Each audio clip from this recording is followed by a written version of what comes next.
Mama, we made it.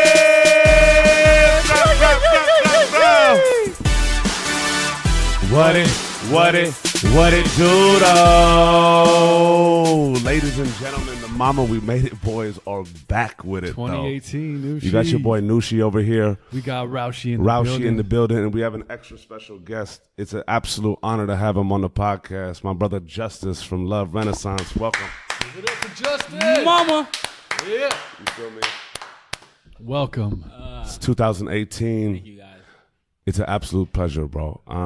I really, and we were talking about this earlier. What I love about being able to even have this conversation with you is kind of digging beneath the surface and humanizing the actual journey, because very few people outside of one's inner circles get to know and get to experience, the actual journey, Right. as opposed to seeing all of, the accolades or the experiences. Mm-hmm. And I feel like, there's such a lack of depth to that, because everybody compares themselves to, our best selves, as opposed to understanding how, similar all of our paths really are.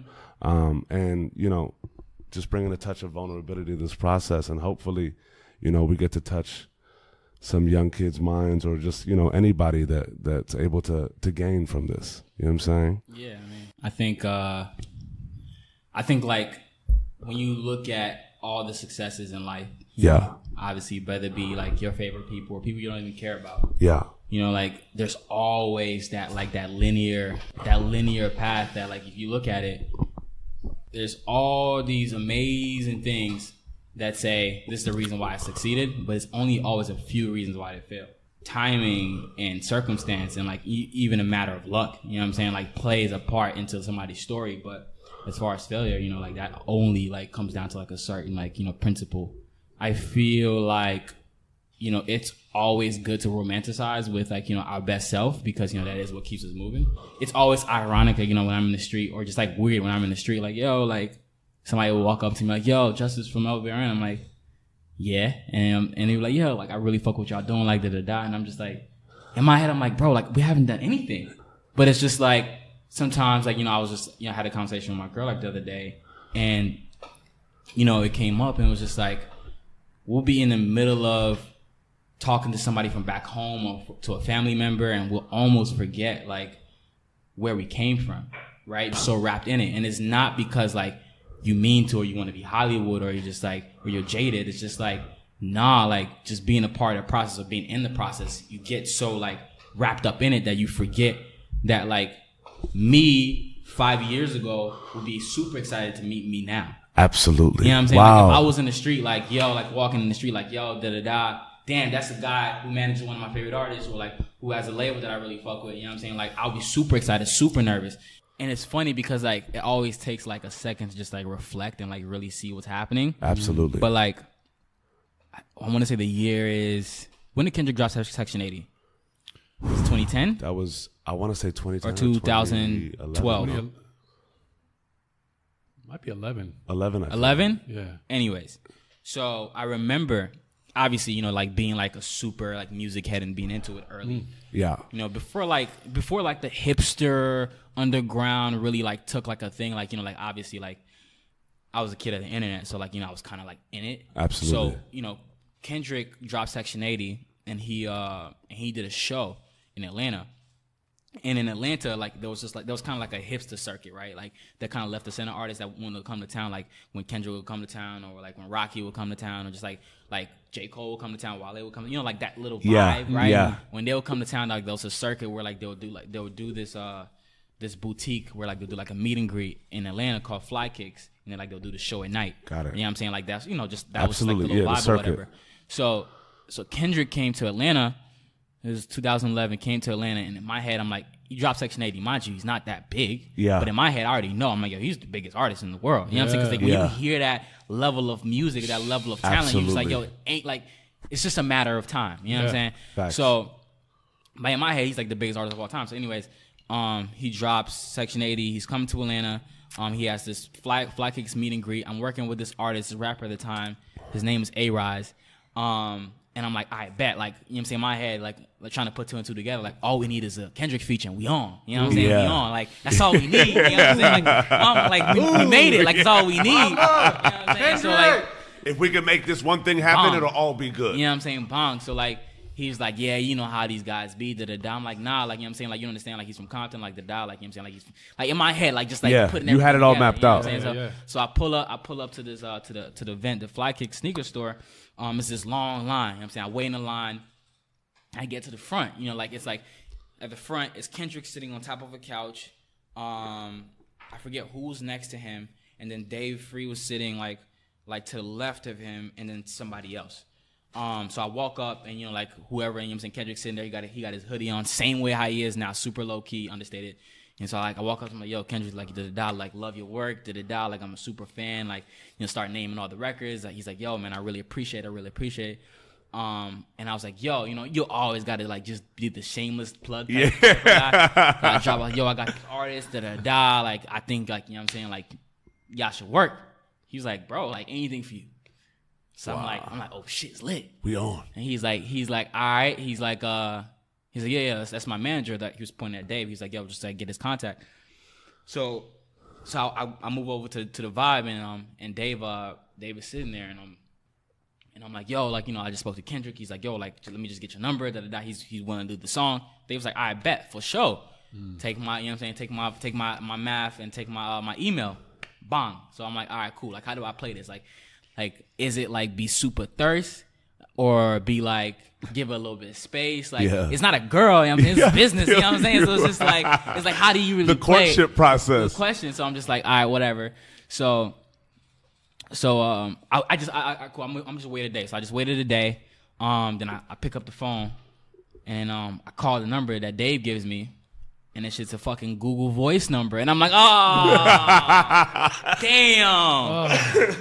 Oh, man. Like, when you call the number, it says, like, you know, the Google Voice number for Don't Worry in Kendrick's voice cannot come to the phone this moment. Like, you know what I'm saying? Like, I was like, damn, this nigga hit me with a Google Voice. That's fucked.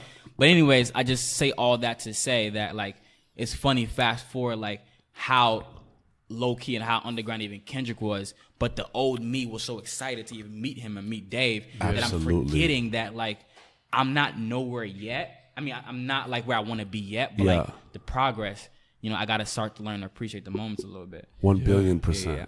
But I feel like, you know, it's crazy that you say that, because we have to kind of take it back to, like, when we were children, right? Because I truly feel like a child's mind is the most special mind, because it's literally a blank slate. Right. When we come out of the womb, when we go to school, like, we're not in kindergarten knowing that, you know, Kevin is black and fucking, you know, Jing Wong is Korean. Right. We just know them as human beings. Right. And we're always just, like, soaking things in. Right. And then as we kind of grow older and our ambitions kind of rise, and, like, our likes and our wants and just the way that the world is and the way that the world affects us, we really build these, I guess, paradigms and force fields that really take the joy out of things, right? Like, you know, when they tell you, like, in college, like, yo, like, appreciate this, because when you get to the real world, it becomes real. You know what I'm saying? Where they tell you that? They ain't tell you that in my school. Appreciate what?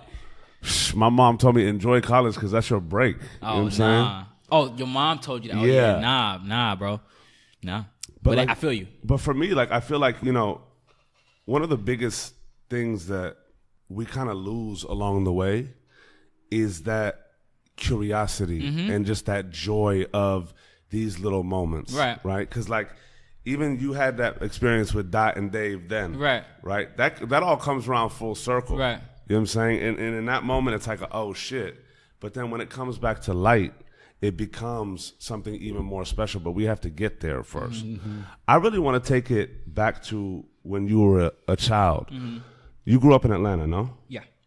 How was that for you as a kid? Like, what was childhood like for you? It was interesting because it was two-part, right? Childhood was two-part. It was, because it's funny now, like, you know, like, the other day, we went to, like, some spot in Santa Monica to go talk to a psychic, and she had brought something, like, full circle for me. I was like, oh, shit. And shit was kind of crazy. But anyways, Hold on, sidebar. What's a psychic like, though? I was with my girl, and she was like, yo, like, let's just go see a psychic. And like, we went like separately and just like. Was it your first time? It was my second time. First time was with her too, but yeah, it's just like, I don't know. It's like, it's interesting because you go in all naive and like, and skeptical about it. And granted, I still am a bit, but most importantly, how I take it is like, it's like how I view religion for a second. It's just like, where like there's knowledge in there. Absolutely. It might not all be true. Absolutely. Take it with a grain of salt and apply it to however you apply it to, but there's something there, right? So facts. I mean, obviously she has an intuition that I could never have. Absolutely. So let me like try and figure and understand what she's seeing. Cause like it might be something on me that I don't see. Which leads me to like, you know, like what she was saying was, you know, how she brought something full circle for me. But like childhood was 2-part because it was like, part 1 was understanding like the real dynamic in my parents and really understanding how their relationship almost affects me now. Yeah. And I'm going to say this because for 2 reasons. One reason, my dad, right? Super ambitious, you know, he's originally from Ghana. So, you know, has the immigrant mentality, Absolutely. right? It's just like, you know, like he came here off of a scholarship because he was very smart. Wow. Like, so like he came here and went to Iowa University. And mind you, like people don't get to come to America. You know what I'm saying? Like they just don't, it was to pull up with nobody, not knowing anybody. You know what I'm saying? So he came here from like, you know, super extreme temperatures in Africa and to go to fucking Iowa and have to like endure that. You know what I'm saying? Like, he did that. Extreme colds. You know what I'm saying? Like, where it defeated him, and he was like, all right, cool, I got to relocate, move to Atlanta. He moved to Atlanta, went to school at Georgia State. And, anyways, that's just like a glimpse of, like, you know, like his motivation and how willed he was. He started a couple of businesses. Some went well, some failed. Like, you know what I'm saying? It was like, but it was just that, you know, that go-getter mentality that, like, I always, you know, like, admired, you know, Absolutely. when it came to him. I didn't see him much because he was always traveling, always moving. Wow. Especially just like in like the key times where it was just like ages like 8 through like 12, where it's just like you're starting to like trying to understand what the fuck's going on. Yeah. How'd that affect you? Like as a, like looking back at it, like or just what was that like for you at that time? At that time, I just thought it was cool. Got it. You know, because like what I liked and what I looked up to was like just like kick ass shit. Like, you know, like you're always on a fucking plane, you're always traveling. Yeah. You know what I'm saying? Like, you know what I'm saying? Like you're like he had it's like your superhero. Yeah, exactly. He had a boutique, so like, you know, like he was like he bought clothes. Like, and when he'll come home, it'd just be a bunch of clothes. Like he like, so it was like kick ass shit. It was like, all right, cool. Like my dad's cooler than yours. You know what I'm saying? So it's just like, at least I had that. Absolutely. You know what I'm saying? But I didn't understand, like, you know, like the lack thereof of, you know, just having like that constant, you know, not to say father figure because he was there. Yeah. But just that lack of like father figure to match the energy of my mom. Right?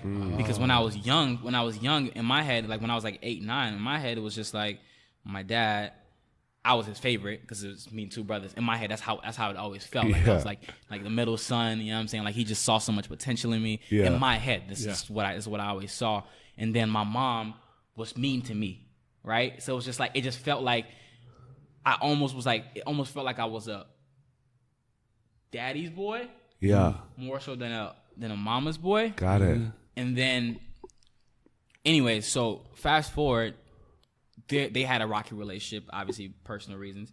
Over time, it started to change where it was like me and my mom got super close. Oh, wow. And now I was forced to kind of pick sides, almost just a little bit. So it was just kind of weird. What age did that like happen? Was that more like high school? That was more so like 13. Okay. Like kind of like just like the like kind of like the tipping point, you know, for like trying to be an adult almost. Yeah. Or just trying to like just find out who you are and like trying to figure out what, you know, what moves you, what doesn't move you. But fast forward, I mean, I just kind of just gave you that backstory just to say that my childhood, what I realized that like it gave me and what I realized that it also lacked was it gave me the sense of trying to understand and trying to balance the 2 sides, which is I'm gonna go get it, and like I'm also just here for family. Yeah. Right. And yeah, like I don't know. I guess I'm trying to just process it all because like it's coming again full circle, and I'm just like trying to like process it all. But yeah, it's just like I always remember, you know, like I always remember the difference in my parents, and like this is when I started to realize, when it started to switch a little bit, when I started to realize was, you know, like parents, you know, and I love my parents, but like just sheer honesty, parents always, you know, put what they failed to do and their insecurities, they put it on you. Yeah. Absolutely. Right. 100%. Granted, because they do want to protect you. Absolutely. You know, that's their goal. Yeah. But we're human. Yeah. At the end of the day, like your failures are not going to determine my failures. Absolutely. You know what I'm saying? So like, don't place that on me. Cause I remember like, you know, like I would be like 12, like I said, 12, 13, when I was like trying to figure out who I was, what I wanted to do with my life, You know, like randomly, like I would say like, yo, like, you know, like, cause like I looked up to Jordan, and to like Jordan, obviously, you know, Jordan and Puff, like those are my guys. Yeah. And I was like, yo, I want to be like, you know what I'm saying? He was like, nah, you can't. You know what I'm saying? Like, you should like be a lawyer. Like, that was his vibe. You know what I'm saying? Now, I feel like parents always like err on the side of stability. right. Yeah. You know what I mean? Right. And you know, it's one of those things where, looking back at it now, like it's so frustrating for us as kids, especially like ambitious kids Right. that have like the world of dreams, Right. like, and just really want to go out there and get Right. it. And it's one of those things where it's just like, when I look back at it now, especially with my parents, is that all they wanted was for me to be stable. So they want. And independent and healthy, right? So they want. But like, it's super scary for a parent to have a kid that's a dreamer, because there are those that dream and attain, and there are also those that dream just for the sake of dreaming and like fall off. Right. You know what I'm saying? I mean, look at it this way, right? Look at it this way. And this is just how I looked at it, where I was like, I can't be mad at you. yeah. Nobody ever has a kid and their dream is for their kid to be rich and super wealthy. Sure. Their dream is just sure. for their kids That's a fact. to not be a failure. Yeah. That's just all it is. It's And like just to be happy, and bro. just, you know what I'm saying, just to be happy and be healthy, Yeah, right? that's and not pass before they do, right? That's all they want, Absolutely. right? Literally, that's it. Absolutely. That's all they want. Yeah. So it's just like, how can I keep my kid as secure in this bubble so they don't get hurt and they don't fuck up like how I fucked up, and we keep them as rigid as possible to alleviate any room for error. Yeah. Because that's not what we need For as sure. parents. And yeah, like you're right. Like as a dreamer, like bro, on paper it doesn't make sense. No. Like it doesn't make sense. Like I remember having this conversation even to this day 3 years ago when I went, because my dad lives in Ghana, so I went to Ghana like I think 3 years ago, like literally in the midst of things starting to happen for me. Yeah. And he's still like, bro, why are you not going to school? And I'm like, bro, why are you upset? Because I'm just like you. You know what I'm saying? It's just like, bro, you used to do the same thing. The only difference is I'm not going to feel like you. Wow. And he was like, nah, but you gotta understand, like, I had a lot of money. I fucked it up, money comes and goes. And I'm like, yeah, but we're just not the same. Yeah. Like, I learned from your Yes. mistakes. You feel me? Like, Yes. and you're not gonna put that on me. You know what I'm saying? So it's just like, that was a real conversation that I had to have with him. And was that a liberating conversation for you? yes and no, because he's just like, he's like a guy of like respect and like, Yeah. you know what I'm saying? Like, my son is just like going out here just failing at life and just like doesn't want to listen to me. And I'm just like, nah, bro. You know what I'm saying? Like, nah, like, you know what I'm saying? And like, and I'm gonna get it and I'm gonna prove you wrong, and that just is what it is. And like, you know, we still can be cool. Like, you know what I'm saying? Like, Absolutely. you can still come chill. Yeah. You feel me? So When did you first start to recognize yourself kind of as a dreamer and not falling in to kind of the structured way that maybe your parents made you feel? When was that like? Was it? that's day one. That's day one. I mean, like, So you've always been like that. Yeah, it was one of those things to where, like, you know, like I did it was one of those things where, like, when I was in school, like elementary school, middle school, not middle school, elementary school more so. I would go to school, barely want to wake up, where we had a driver that like drove us to school, and he would have to literally like put me on his shoulder to take me to school, right? To take me to fucking school. For sure. And it was just like that intense, right? Yeah. And I'll go to school and I'll just like only thing I'll be waiting for was the time to just play basketball. That's all I'll be waiting for. And like, you know, like my teachers, you know, like, well, just like, you know, yeah, he's not really gonna be much. Like, you know, like who's the failures? And I was like, nah, y'all just don't understand. It's just like my gifts are elsewhere. Like it's not. And you were cognizant of that. Very cognizant of it because of the people that I looked up to. You know what I'm saying? It was just like just the role models that I had, and like just like understanding, like, you know, like understanding that you're able to tap in and to make things of your mind and anything's possible, and understanding that like what the lane that they pay for you is not the only lane. You know what I'm saying? And understanding that is just like I remember I used to be obsessed with Muggsy Bogues. Y'all remember that guy? He was like 5'5". Like, he was in the league. Muggsy you know what I'm so saying? And he could dunk. Exactly. And I was just like, you can't tell me shit. If he can do it, I can do it. Yeah. And it was just that much of like self-belief. I don't know where it really came from, but just that much self-belief. I'm just like, nah, fuck that. Like, you know what I'm saying? Like, we gonna get it. And you know, I remember I used to go home and like my clothes would be super dirty because I would play so hard. I just like I'll play basketball, play kickball, whatever it was, I'll just play so hard, and that was where my joy came from when it came to school. You know, and it was never like in the actual academics of it. Granted, you know, when I got older, you know, it was just like, all right, cool, let me just do this and like, you know what I'm saying, like just like make my parents happy, but it was never like something I wanted to. But like I always knew that like, you know, my path was different. I remember one day I broke my parents' heart. Like it was like in a sophomore in high school, and like, you know, time for like starting to study for SATs, and I was just like, bro, there's no point in me taking SATs. I don't even want to go to college. Wow. Broke their heart. You know what I'm saying? My dad was like, took that shit and that traveled. Like I traveled to the whole family back home. Like that was that bomb. But I didn't even know I meant to say that. Like it just happened. Yeah. I didn't even know that it rang like that. Yeah. Till like he told me this, like I think it was like a year ago. He's like, Dan, do you remember you said that? And I was like, yeah, like, but it's just like I did go to school and I ended up dropping out. I went to school obviously because like it was just like there. Yeah. But when I was there, I was just like, bro, like this is stupid. Like I was gonna come to the point where am I gonna live the life that I want to live, or am I gonna live for somebody else? Absolutely. You know what I'm saying? It's just like. But rather than school, what do you want to aspire to be? For me, it was always a learning process. I had to understand myself, and I had to understand what my passions were, and that was what I was going to follow, right? It wasn't about the end goal. It wasn't about how much money I made. It wasn't about how much security that it came with. It was just about me waking up and enjoying my life every day. That's crazy. Right? That's a young age to have so that. I just had to figure out what the passion was, what I loved the most, right? And just like to bring it back, rewind to what he said, is like when you're a kid, it's a blank slate. Yeah. When you're a kid, somebody asks you what you want to be. I want to be a fireman. Why? Because I fucking love the fucking suits or the fires. Like that's your passion, right? So for me, I'm like, ask myself, like, I remember when I was like 16, like, what's my passion? Like, what am I into? You know what I'm saying? Granted, like, I love basketball, but I'm not passionate enough to like go through the shit that they go through for it. So I was just like, yo, what's my passion? And it just always took me back to the same place. It was just music. Like I've just always been involved in music, and you know, being an artist was like obviously every executive's thought. Yeah, like they always thought of a rapper. For sure. You know what I'm saying? But then when you get into it, you be like, nah, I'm not good. Like my level of like taste and what I like and how critical I am of myself. I'm like, nah, I'm not even gonna lie to myself and tell myself I'm good. You know what I'm saying? Like I gotta be able to enjoy. Which is a crazy thing to think about too.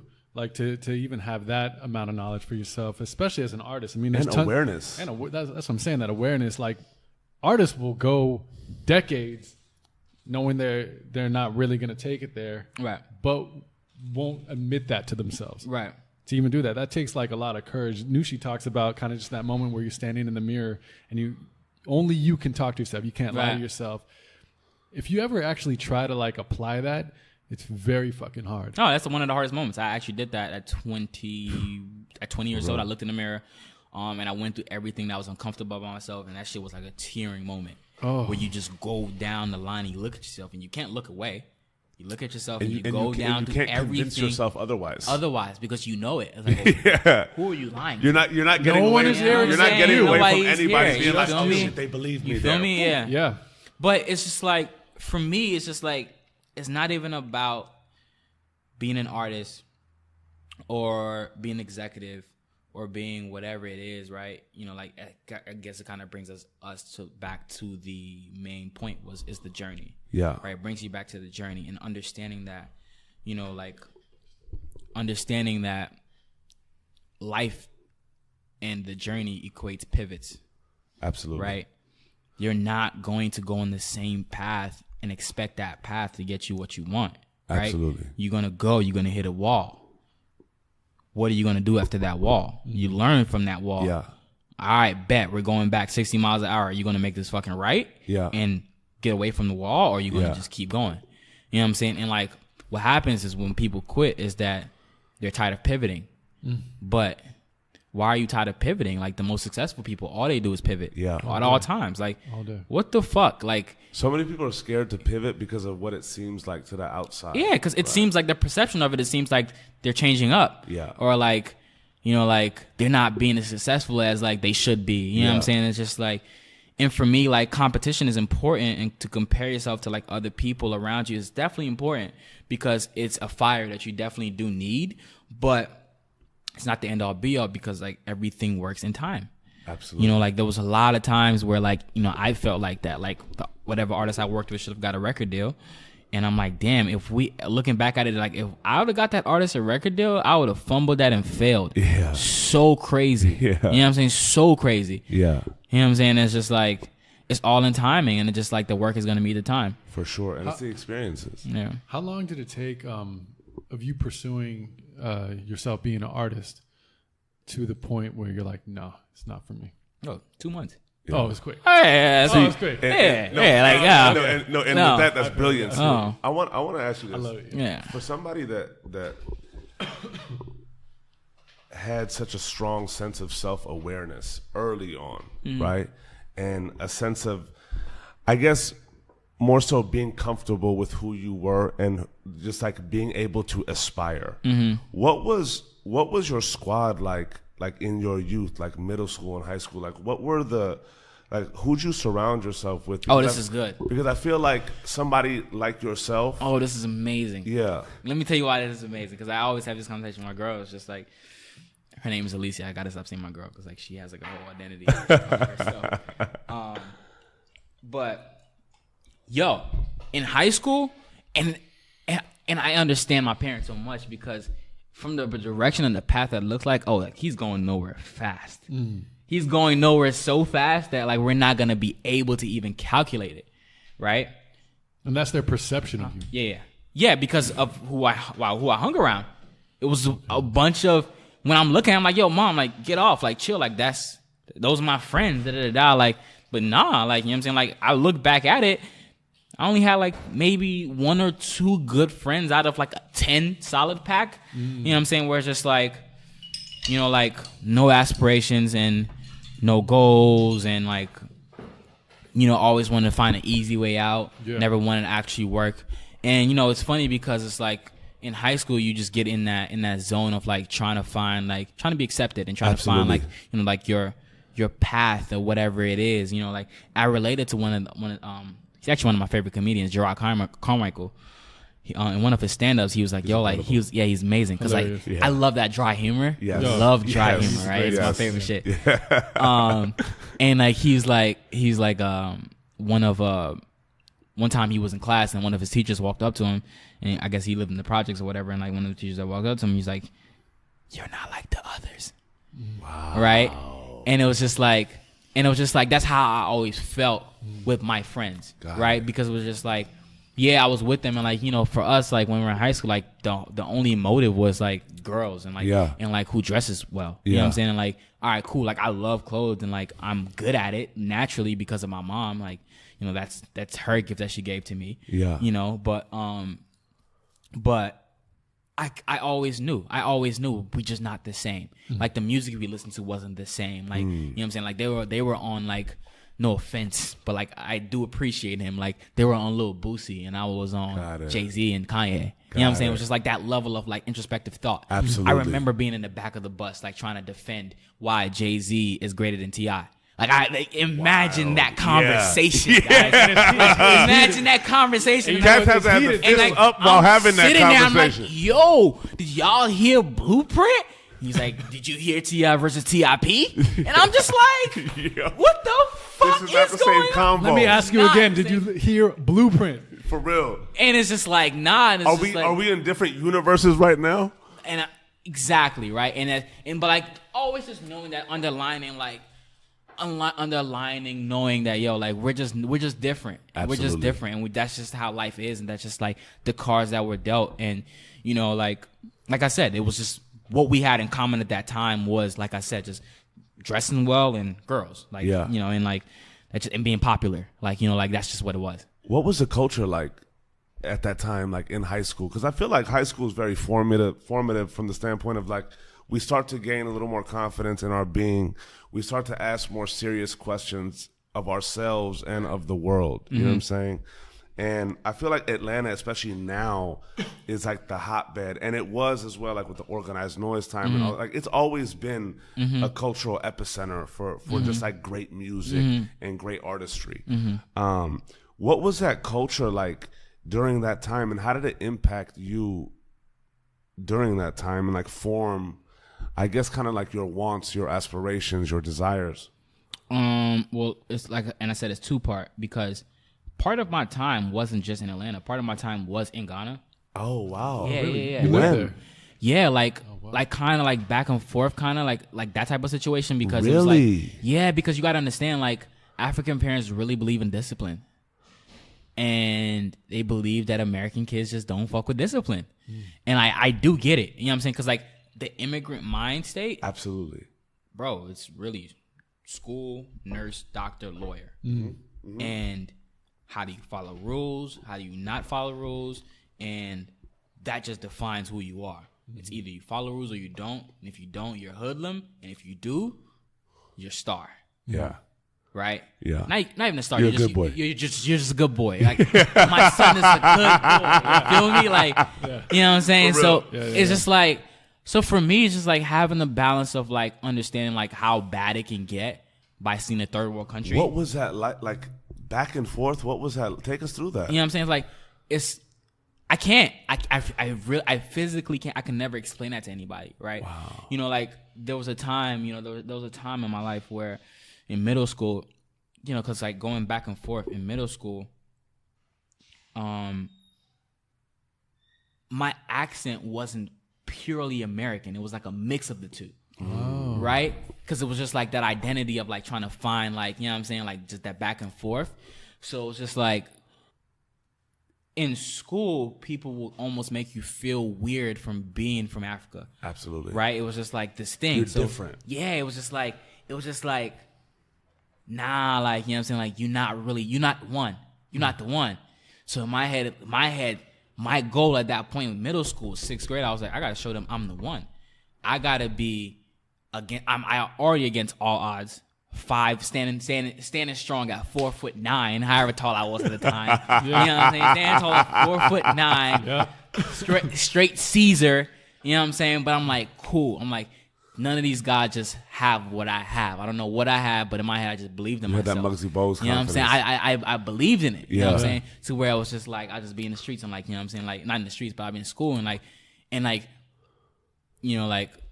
for all intensive purposes, like, you know, like, all the girls be like, oh, like, he's so cute, da-da-da, and like, bang, you know what I'm saying? Like, and like, all the homies like, yeah, like, his swag, you know what I'm saying? So like, that was my mission. It's like, how can I get to the top of that, like, that pyramid, you know what I'm saying? Mm-hmm. So like, being like, you know what I'm saying, like the, you know, like, so now like, I conquered that like by like middle of 7th grade. It took me 6th and middle of 7th grade to where I was like, all right, cool, like all the 8th graders, like I fuck with all of them, and like they all fuck with me, like now that's the vibe, and I'm at a constant place where like I got the protection from like the big homies. Yeah. You know what I'm saying? Fuck with me. Yeah. You building that like, network I'm out. Building that vibe. You know what I'm saying? So like, I forgot what the question was. I don't even know. No, it started with the Ghana back and forth. Oh, and then the accent. Yeah. Oh, yeah. So like, how was that? Right. No, but like naturally, like that just shows like, see, that's the beautiful thing, because whether it was a teacher or whether it was just your experiences telling you like, I need to be great, and if you slight me, like I'm gonna figure out how to don't fuck with me, like, because like even being able to like have that in middle school, right? Like That's executive mentality. Right. You feel me? All right, cool. Like I'm laced up. I got the clothes. I'm gonna look the part. This is what's gonna happen. Yeah, I'm gonna play sports to the maximum. Right. And yeah, I'm a hoop.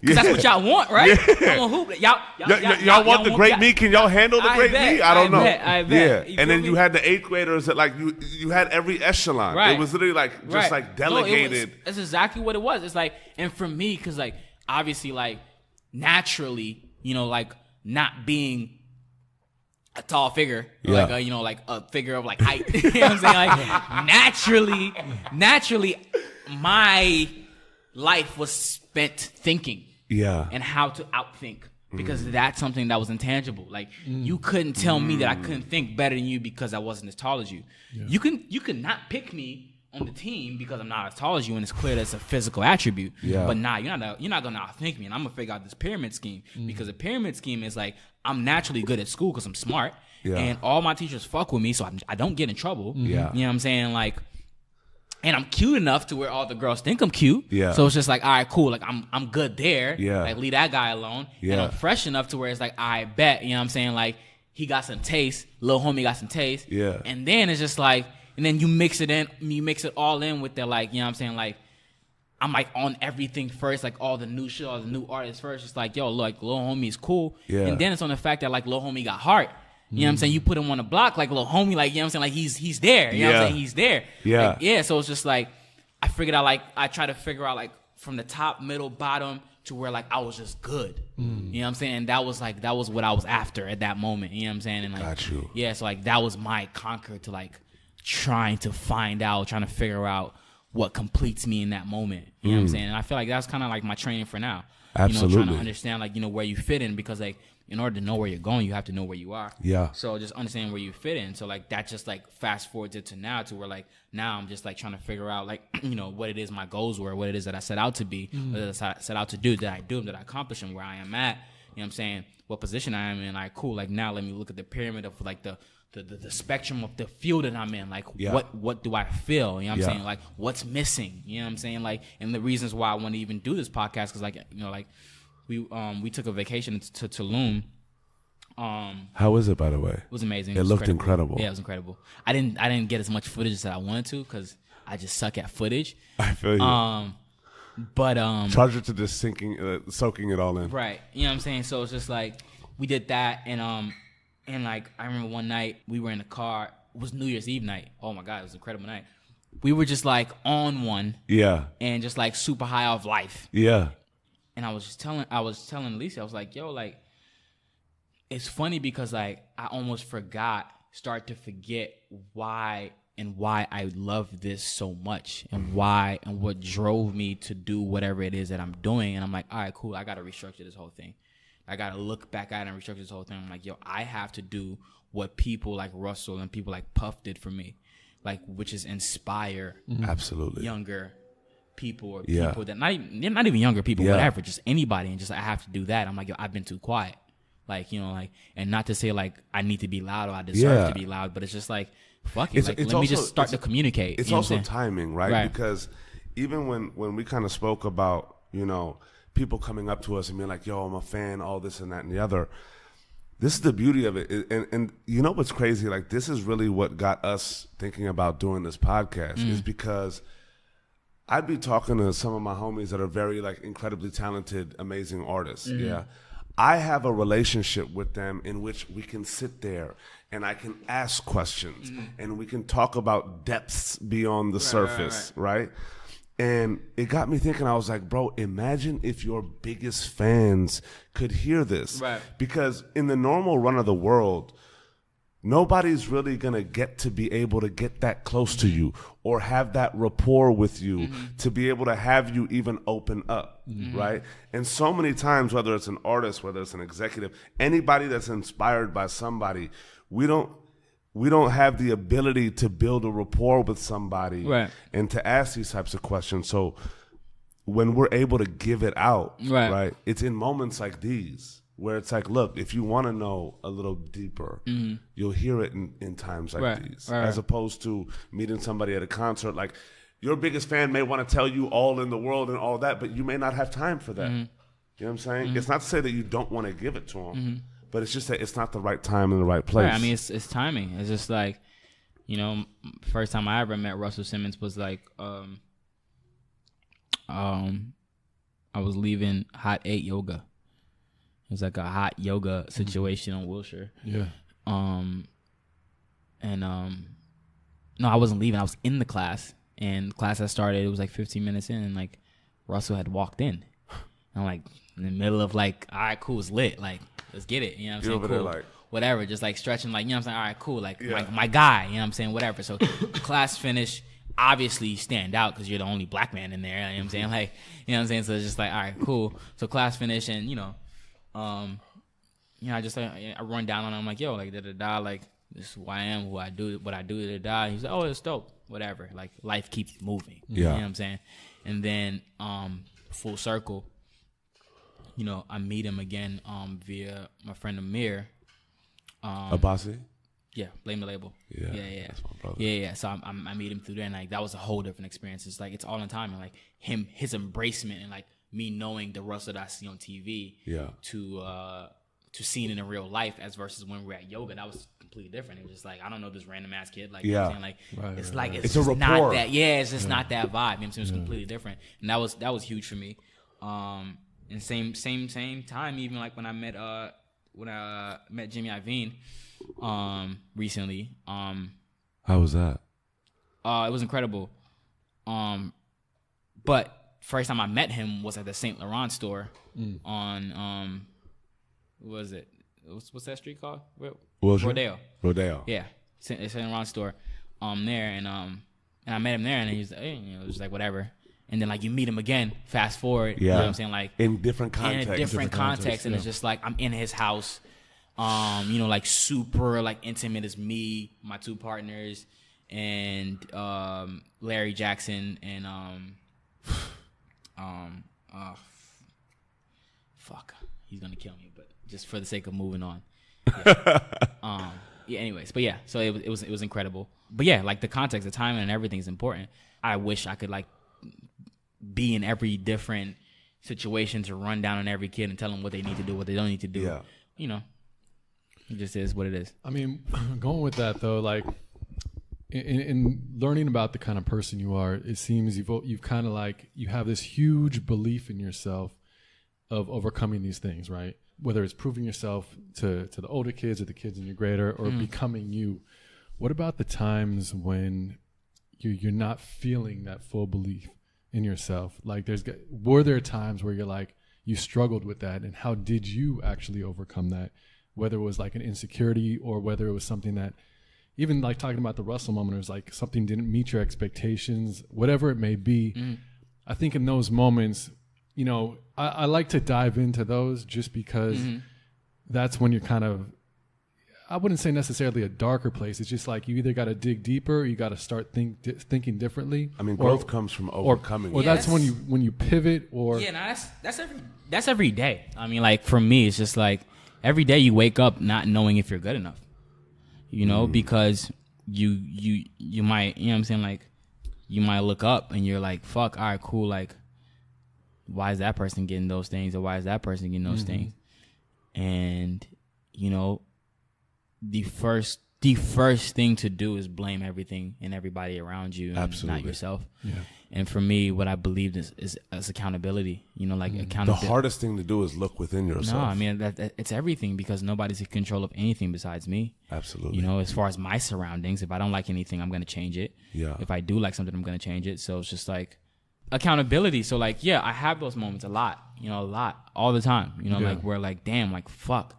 I'm not feeling myself today. I'm not on my like regular Justice juice. Yeah. You know what I'm saying? Yeah.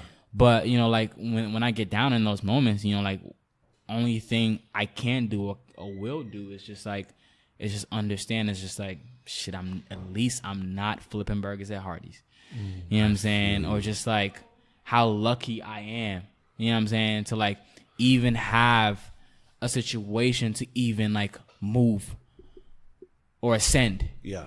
Right? There's a kid right now in the middle of Indonesia that has no opportunity. Yeah. Facts. Legitimately can't even ascend even if they wanted to. Factual. Like just because of life. Yeah. And for me, I'm in the opportunity to where it's that like, fuck your feelings, my boy. Yeah. Like fuck your feelings. You're in a situation where you can make anything happen. Like, bro, like I've seen some shit where random ass kid will be on fucking Instagram and just do something cool, and that becomes a thing, and now they become a millionaire. Anything is possible. Anything's possible, especially in this Western civilization. Especially I mean, look, a kid, like, we don't have choices of where we're born. Right. And like you gain that insight, like in being in Ghana. Like I gained that insight in being in Iran. Right. There's kids that are born into Syria. Right. You know what I'm saying? Like anything is possible out here. It's not like this is literally the land of opportunity because we're able to do it. Exactly. You know what I'm saying? There's not bombs coming through and there's not like complete oppression going on. Right. You know what I'm saying? No, it's complete oppression. For sure. There is, but like from the standpoint of like ideals and making something happen for yourself, the limitations are far less out here. For sure, because in a bigger scope. Yeah, I mean, in the grand scheme of things, I mean, it's a capitalist society. Yeah. So with that mentality in itself, if you're able to game the situation and play enough chess, you'll be able to figure out how to get to that top. It's literally we want you to win because when you win, we win. Exactly. You know what I'm saying? So it's just like, you know, like I still have friends, you know, like in third world countries that like will give anything for me to write an invite so they can just get a 3-month visa just to come visit. Wow. You feel me? Like it's just that level of realness. Yeah. And it's just like, bro, fuck your third world or your first world problems. Yes. You know what I'm saying? Like, what okay, cool. Like, I'm bitching because, like, you know what I'm saying? Like, shit didn't go my way or, like, that song didn't come out how I wanted it to come out. You know what I'm saying? Like, nah. In the bigger scheme of things, it's pettiness. The bigger scheme of things is exactly. It's just, like, it's being spoiled. Yeah. And being accustomed to, like, just, like, accustomed to things that I expect to happen for me. And, like, nah, like, in life, you realize that, like, nothing's expected. You know what I'm saying? You have to make things happen. And the things that are expected don't last. You know, like, that's just what I realized. Things that come easy really don't last. Factual. So, yeah, no, like, I have those moments all the time, but I just really realize how fortunate I am and how lucky I am to be an outlier. Yeah. You know?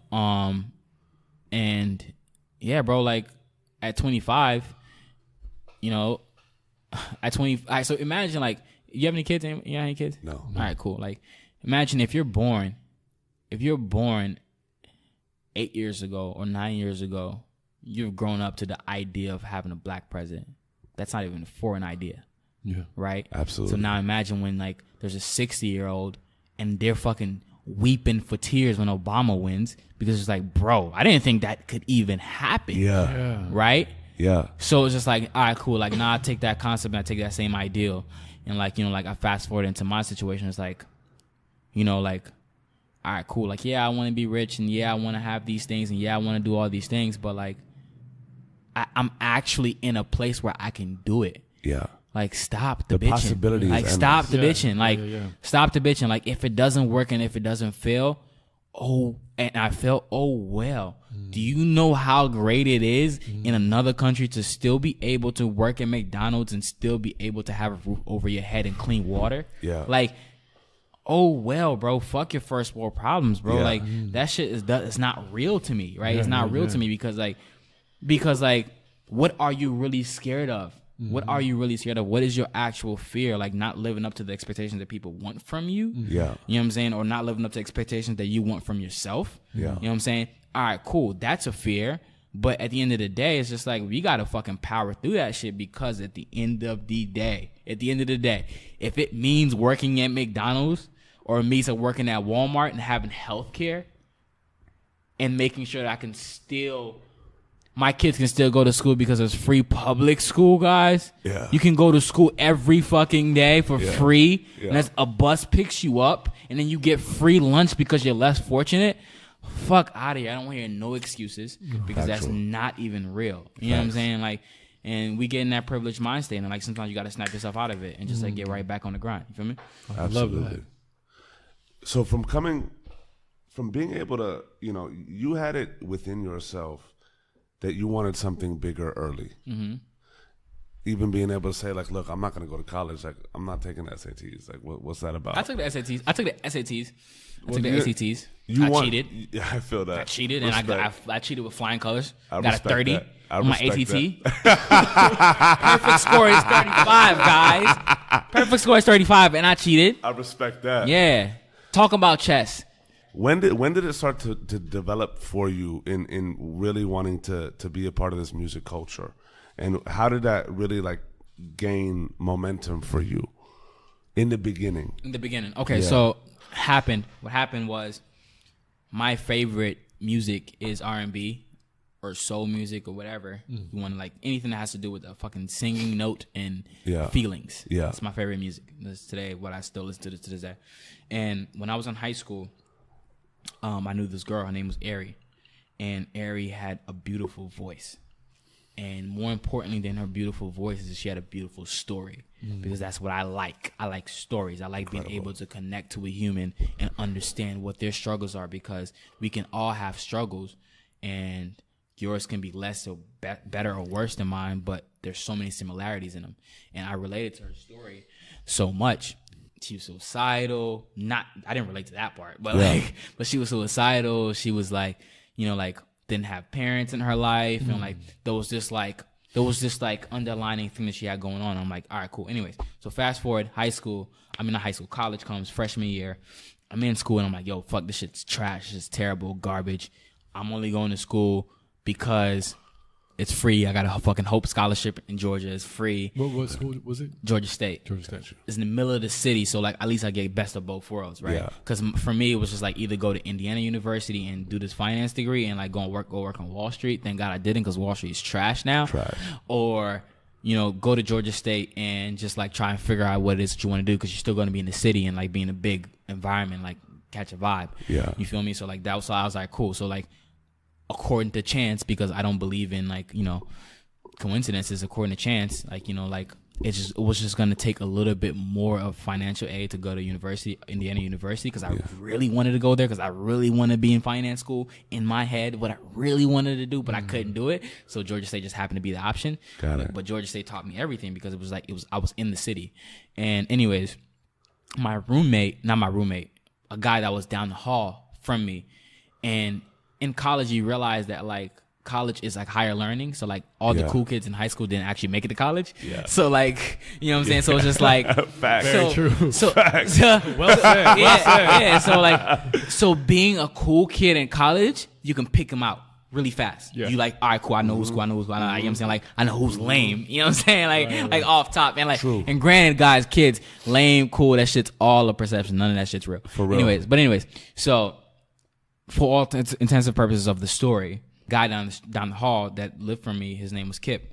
Kip's sister, and I didn't know this at the time, he just had good clothes, good Supreme, good hundreds. Like he was on that shit early. You know what I'm saying? I'm just like, oh, cool. Who's that guy? Like, you know what I'm saying? I fuck with him. He had the fucking the BMW truck early, and like mind you, like this is college, like wow. BMW truck, Wiz Khalifa playing in the 5, like you know what I'm saying, like I'm like, who's that guy? You know what I'm saying? Like, cool. So anyways, we related off some like, all right, cool, like where the hoes at type shit, you know what I'm saying, like that, just like that dumb shit. But anyways, so we related off that, and then we ended up being cool. And finding out, like, it was a secret of his, like, you know, like, yo, like, my sister's Carrie Hilson. Mind you, just like at the time that Carrie was kind of like, got it, you know, like, still popping, doing her thing, killing it. And it's a huge deal. Like, oh, shit, bro, your sister's Carrie Hilson. Like, what the fuck? Like, damn, bro, like, she was huge at that time. Exactly. I'm like, huge. I'm like, bro. She was writing bangers. Exactly. I'm like, bro, what the fuck you doing in Georgia State? Like, what the fuck you doing in school? He's like, I gotta make it on my own. And we ended up being cool, really cool. And he didn't really bring anybody, like, around his family, because he was like, he always felt that people always wanted to use him for what he had. Yeah. And I remember one day he was like, we just got that cool. He was like, bro, like you really like are not. That's not what moves you. Like the clout has never moved me. You know what I'm saying? Like that's never been a thing. It's just really been a passion for like being in love with the culture and the music and like that. And he was just like, yo, my sister just like she's in Atlanta. She asked me to pull up to the studio. You want to come? So I'm like, all right, cool. Like whatever. I'm gonna pull up. So I pulled up, and I remember instantly, like, you know, like me and Carrie just like had like a connection. She was just like, yo, like I fuck with that kid, She obviously met like a couple of other friends. Yeah. So she's like, yo, like who's that guy? You know what I'm saying? Like I fuck with him. And like we would always keep a rapport. Like, you know, like we'll be hanging out and she'll FaceTime him and like she'd be like, how's Justice? Like that type of vibe. You know what I'm saying? Like that was the vibe.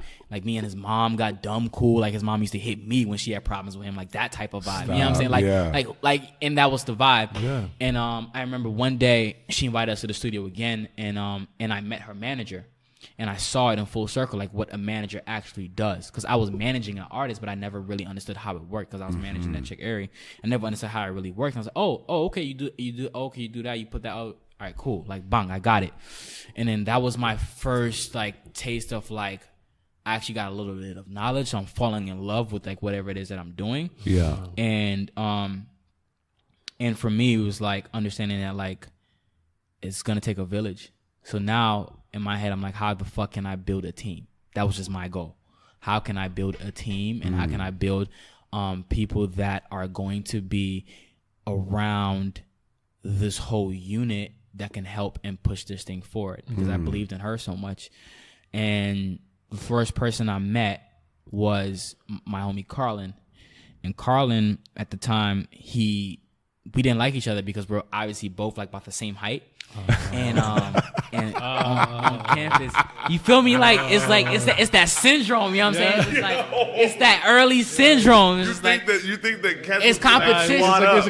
It's competition. It's like it's only one, my boy. You know what I'm saying? So it's just like I love it. So at the time, you know, and Carlin will tell you this at the time, like, you know, like I always saw him around. We had mutual friends, and like he will always in his head beef with me because I was talking to a girl at the time that he kind of wanted. Got it. And he was like, yo, I don't fuck with that kid. You know what I'm saying? That was the vibe. And then one day we ended up being in the same room, and he was just like, bro, like, I fuck with you. Like, actually, like, I really fuck with you. And I was just like, yeah, bro, I actually kind of fuck with you too. I ain't fuck with your face for a second, but like, I fuck with you now. You know what I'm saying? Like, fuck with you now. And you know, like, we just started hanging around each other, and like, he was like, yo, what are you doing? And we related. I'm like, yo, fuck school. Like, fuck school. I'd rather die than live and like doing a 9 to 5. Like, that was just the motto. Yeah. You know, and he was like, yeah, bro, I feel you. I found out, you know, like, he was naturally an artist. Like, he like just drew. Wow. Like, he was just naturally like that creative. And he was like, and I was like, oh, damn, you did that? He like graphic design. He was doing all these things. I'm like, damn, bro, like, you know, like, I'm working with this artist. He's like, what the fuck you talking about, like, an artist? I'm like, bro, like, just like, come on, like, let's just build this company. Yeah. And that was that. And then like, I had a job at Nordstrom. I'm just gonna fast forward through this whole thing. And I had a job at Nordstrom. There was this guy. And mind you, like, I'm just trying to like I said, I'm just trying to like solidify my role in whatever it is that I see myself in. All the while just figuring it out. Just like bumping heads. I was working at Nordstrom. There was this guy that was like I worked in the women's shoes department, and it was this guy that was the manager in the women's shoes department. His name was Sean. And Sean was a rapper. And Sean was like, you know, like, obviously, and like, you're like, yo, like, I fuck with you to die. You mad fly, that what you do, to die. And like, you know, I told him I managed, like, he's like, should I rap? You know, I lied at the time. I was like, yeah, you know, like, I used to have an internship at Def Jam, and got to him off top, you know what I'm saying? So, struggling rapper vibe. He's like, bang, you know what I'm saying? Like, let's go. Like, I got a kid that got the N, you know what I'm saying? All right, the cool. Politician in you. You know what I'm saying? Yeah. So he's like, all right, bet. So like, it wasn't much but a couple weeks. He's like, yo, can you be my manager? Mind you, like, I was 19 at the time. He was like 24. You know what I'm saying? He's like, all right, cool. It's like, whatever. So we figured it so we figured it out. You know what I'm saying? So now I had a roster. You know what I'm saying? I had Ari, I had Sean. It was me and Carlin. You know what I'm saying? It was like, that was the vibe. You know what I'm saying? I'm like, I'm building a vibe. You feel me? Yeah. And fast forward, Ari was starting to make waves. You know what I'm saying? Locally. You know what I'm saying? Because like, it's just the mind of like, knowing what's popping, like, we put out a EP that like A&R, the executive producer, like, that was my love. I fell in love with like doing that with artists. You know what I'm saying? Like, going in and like finding the beats and like finding the theme, and like, that's what I love, like building that story. Yeah, like, that's when I found like my real love in this shit. Yeah, and we did a project called Euphoria, and it was incredible for the time and the resources that we had. Yeah. But the stories in that was incredible because she always wanted to give me just bullshit, just like tainy ass stories. I'm like, nah, bro. Like, the first song was a song called Nothing. And like, and the first line I remember in that song was like, if it wasn't for music, I wouldn't want to be nothing. I never felt like I was something. And it was just like a very, very dark, real story. It was just like, and I was like, damn, I feel that. I relate to that. Yeah. But anyways, so we put out that project. It was doing well locally. And then like me again politicking to now, fast forward, shout out Tia. She's now part of LVRN gang. she was just like, yo, I fuck with you. Like, we just had the same, like, ear. Like, we listened to the same shit. And she went to Howard University. And Howard University had this homecoming. Homecoming at Howard University is a huge thing. And I always used to, like me and T connect them. Like, I used to send her, like, the songs that, like, the artist I was working with, Ari, because she liked Ari. Yeah. And she's like, yo, fuck with Ari. And then she had an opportunity. She's like, yo, Trey Songz is doing the R&B concert at the Howard homecoming. I need an opener. I'm like, bang. Like, be there. You know what I'm saying? Like, no budget. Cool. Like, do all our bread, put it together, bang, bang, bang. I'm like, yo, we gonna go to DC, we gonna do this right. You know what I'm saying? I need a band. I'm not gonna just play over a 2-track. So I found a band, thanks to Kip. I was like, yo, Kip, like, you know, a band that He was like, yeah, I knew this band that I went to Stone Mountain with, et cetera, et cetera. Like, fast forward.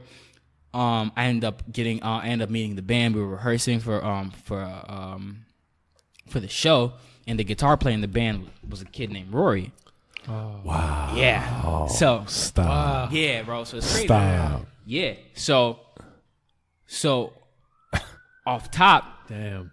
You know, we're in this band and like I'm feeling myself because locally I'm hot. You know what I'm saying? Locally I'm like hot.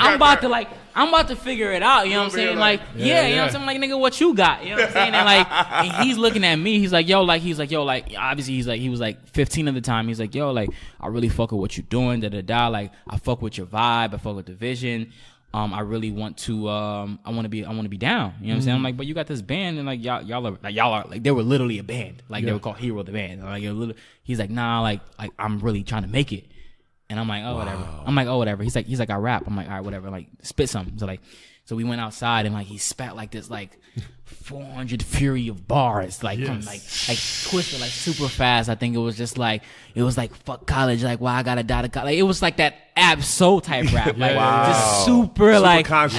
Exactly. And I'm like 15, and I'm on the same shit, but I'm not gonna say anything because like I said, I'm on my high horse. I'm feeling myself. I ain't doing shit yet, mind the time. You're a boss, but you're also a thinker. Yeah. So I'm just like, all right, cool, whatever. I'm like.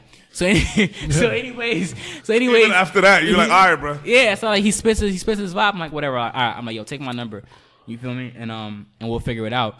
And naturally, you know, at 15-year-olds, like they weed themselves out. They're just naturally not gonna follow up. Nah, bro, he called me every single day. Oh wow. And I remember I looked to the right. I was in my room not in my room, my apartment, because we live in like a 4-bedroom apartment. And it was like 4 roommates and some college shit. Yeah. And like my homie Jihad. And I played him Rory, and it was like I played him this song. I can't remember what the song was. It was just like, it was terrible. It was really bad. But his lyrics were amazing, right? His lyrics were amazing. It was just like, not because of his delivery, but what he was saying in his mind. And I just related to that. And I was just like, bro, like, you know, like we're the same person. Like he's a Gemini. Like we like, I get his duality, and I get what he's battling with internally. He just needs a little direction, and we'll figure it out. You know what I'm saying? Anyways. But like I was denying it for so long. I was like, nah, like I really believe in Ari. I really believe, because I'm just that type of person. Like when I believe in something, I really believe in it. I'm like, like I don't really want to like sway myself and do anything. And Jahal was like, well, how old is he? He's like, he's 15. He's like, bro, you stupid if you don't do it. I'm like, why? He's like, what you got to lose? And I'm like, you're right. He kept blowing me up every day. And finally I was like, all right, cool, come to the studio. So like, it's mind you, I used to work at Kip's basement. And he came to the studio and he was rapping, and like he was so terrible, bro. When I say he was so bad because like he had like this like little speech thing where like spit will get caught up in his mouth as he's rapping, and I'm just like, ew.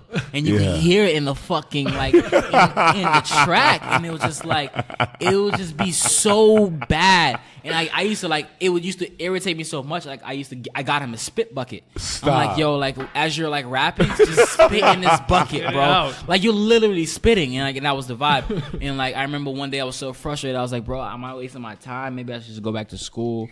And then like he just pulled out the guitar, you know, because he played the guitar, and he was just like, he sung Andre 3000 Prototype. And I was like, the fuck? I'm like, yo, you have a tone there, my boy. Ooh. And I'm like, what is that? And he was like, yeah, you know, like I sing, but it's not cool. And I'm like, cool? I'm like, nigga, this gets you all the girls. Like, what are you talking about? You know what I'm saying? He's like, oh, okay, so you like that? I'm like, yeah. He's like, all right, cool. This is a song that I wrote. It was a song called Bloom. It's like an old record. And he played it, and I was like, oh my God, bro. I'm like, bro, like, you're not the best singer, but like you have a good enough tone. Yeah. Where you can like hold a note and like whatever. And like your songwriting is beautiful enough. I'm like, you're more talented at that. Like the ingredients. You know what I'm saying? Like sprinkling a little bit of spoken word, bang. Or a little bit of rap, bang. He was like, you know what? All right, cool. I'm gonna listen to you. Fast forward. He listened. That was God's Whisper. Yeah. That song happened. I got the song and I was like, oh shit, I'm not gonna blow this, right? I'm not gonna blow this song. Got God's Whisper. I was like, all right, bet this is right around the time after ASAP Rocky, Trinidad James, that whole like all you need is a video to go viral moment. You remember that moment? All you need is a video on YouTube to go viral. I was like, all right, bet, perfect. What's the story? All right, I got a weird ass kid, not gonna go viral. I got a left of center song, not gonna go viral. Okay, cool. What can I do? We can make a visual that includes ASAP Rocky's Peso, Trinidad James, All Gold Everything, and Kid Cudi's Pursuit of Happiness, and a little bit of Consciousness, and we got a fucking perfect blend. And I didn't know what that looked like visually, so the journey was not to find a videographer that shot it. And I'm like, nah, I'm not gonna just use a regular rap videographer. I need somebody that shoots short films. So we searched 3 months for a guy that shot short films. Yeah, bro. Like I'm not gonna blow this. I hear the song. Come on, like I'm not tripping, guys. Like I hear the record. No, like for sure. It's crazy. You know what I'm saying? That's like, dedication. Yeah, it's like don't blow it. Like you got your chance, don't blow it. You know what I'm saying? Like as a manager, all you ever ask for your artist is to give you one record. That's all you ever ask. It's all you ever ask. All you could ever ask for. If you give me a record and it's an amazing record and I blow it, you suck. Right? Or if you blow it or we blow it, we both suck together. You know what I'm saying? So I'm like, you know what I'm saying? Obviously he was in a situation where like he didn't have no bread. He ain't pull no bread. So he couldn't call no shots. So it was all on my plate. And cool. So I'm like, all right, cool. Team's still incomplete. I need somebody that's gonna do PR. I'm in Atlanta. I know nobody at Complex. I know nobody at any of these places. Like, I need somebody. Fast forward, I meet my other partner now. His name is Sean. Oh, by the way, Sean had just walked away because he was like, yo, this shit's not working out. Anyways, that's what happened there. But the first Sean left. The first Sean. Second Sean came. Second Sean. I meet him through a homie of mine, Trayvon. Trayvon also works with us. Shout out Trayvon. And I meet Sean, and Sean worked for Shaka and Jeff at DTP. And Sean, he didn't tell me this at the time, but he was broke. But he made it look good. He had the Dodge Challenger, and it was just like he had an office, but he was really broke, but he made it look good. You know what I'm saying? But he had the DTP office, so he's like, yo, come meet me at DTP. And he was sitting at DTP with like behind the desk. That was the vibe. And I was like, oh shit, like, all right, cool. Similar swagger. I'm like, cool. I'm like, cool, he's lit, whatever. So anyways, I ended up playing him like a couple Roy songs. I played him God's Whisper. I played him a couple records, and he was like, "Oh, that's cool, whatever." And that was that. And like we never did anything else. And then like fast forward like a month later, he hit me. He was like, "Yo, like you still working with that kid?" I'm like, "Yeah, bro. Like I think it's this record. Like I got it. Like I'm looking to put together a team." And he was like, "All right, cool. Like I'm down." I'm like, "All right, cool. That's random, whatever." So Sean came aboard, and the most invaluable person in the squad, Junior. Junior was my roommate through college the whole time, and me and Junior went to high school together. I didn't fuck with him because he always used to ask me for gas money, take me home. I just didn't fuck with it because let me tell you why. Because it was like it was just like I literally lived a mile down the road from him, bro. You're going home anyways, bro. Just take me home. Why do you need gas money, bro? Why do you need $5? I didn't fuck with him, bro. Shit ain't even $5. This shit ain't even $5. I didn't fuck with him. I'm just like, bro, my guy, like I really don't fuck with you. But anyways, we just ended up being cool, and it was just like, and like he just put me on a lot of shit, you know. He put me on a lot of like new artists, and was like, yo, we kind of have the same taste, whatever. But I'm just kind of trying to introduce everybody in the squad. Sean and Tunde knew each other from throwing parties in high school, and they hated each other. There were rivalries, and they ended up figuring out that, yo, we can be better together. And that was kind of the vibe. So we kind of formed the team, and like I said, it was a 3-month journey. I spent 3 months of trying to find like the right director, and his name was Andrew Donahoe, and like he shot a short film. And it was just like the cinematography that I appreciated. And I was like, all right, cool. Like, that's how it's going to stand out from All Good Everything or a Peso. Absolutely. Because that's chopped really fast. I need something that's smooth and beautiful and like that jarring, but still having that same, like, the same vibe, you know? And like, that was that. Aesthetic and emotion. Yeah, so that was that. And like, we shot that video. And like, I remember when we shot that video, we didn't even put it out yet. There was our attorney, Todd Rubenstein. he sent it to, I'm not even gonna name the company, but he sent it to the company, and it was a label, and they were like, yo, like, this is incredible, like, I want to sign it. And off top, I'm like, nah, because like I already knew. I'm like, nah, if you want to sign it now, let's put it out. Yeah. You know what I'm saying? We're getting ready to put it out. He was like, nah, like $250,000, take it off the table. I'm like, $250,000? Nah. Yeah. Let's keep rocking. You know what I'm saying? And like, and that was that. And I was like, all right, cool. And I was scared because it's like, if that video don't go, that shit goes down. That evaluation goes down. If that video don't go, what was going through your head? Like, what were the because this is the beauty of it. What were the discussions with yourself at that moment? Oh, let's take that $250,000. Let's just go. Like, 100%.